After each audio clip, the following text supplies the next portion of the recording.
Hey YouTubers, it's that next round video around speed for video today. It's big video like big ass cigar. So anyway, it's gonna be a cigar review right now, or never a non-live review. So obviously a non-live review because I can't smoke in my apartment. So I'm sorry if you're a little bit disappointed. I'm not actually smoking a cigar in the video. So anyway, this is gonna be the Black Abyss cigar. So it's a nice big ass cigar. This is definitely a big ass cigar because it is a 60 ring gauge, or about a 60 ring gauge. That is the definition of a hashtag big ass cigar. So anyway, yeah, it's a big size cigar. It is, pretty big. Now, disclaimer right off the bat, I'm a little bit biased with these cigars, 60 ring gauge and above, because I in general don't like these cigars.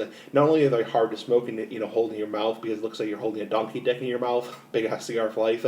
It also, I'm not a big fan of these big cigars because in general they burn hotter. It's mainly just kind of useless filler, and it's just not really my cup of tea. So that's not to say you might not like them, but honestly they look like a giant donkey dick. So anyway, enough rambling. So when you first light up the cigar, you get a nice smooth earth pepper taste, a little bit of wood and cedar. Definitely a cedary, woody cigar. So peppers, wood, cedar definitely has a pretty nice taste overall.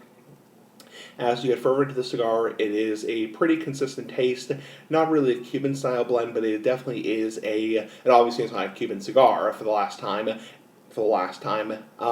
Definitely has a pretty consistent flavor: wood, cedar, pepper, earth, and surprisingly it burned pretty damn decent. So most cigars that are 60 ring gauge and above have problems burning, and while I can smoke only outside, so it burned pretty damn decent. So I do give it I do give it credit for that. So I do give it credit for that because it did burn pretty well.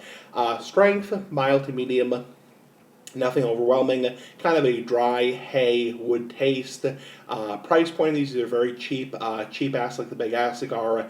Definitely only a couple bucks a piece, so you can get these on many different websites. So anyway, pretty good. So I give it out of 10, probably about a 7 out of 10. I'm not somebody who personally likes cigars that have this big of a ring gauge size. If the cigar came in a slightly smaller size, like a 55 or 54, I'd probably like it more. So big ass cigar for life, bye.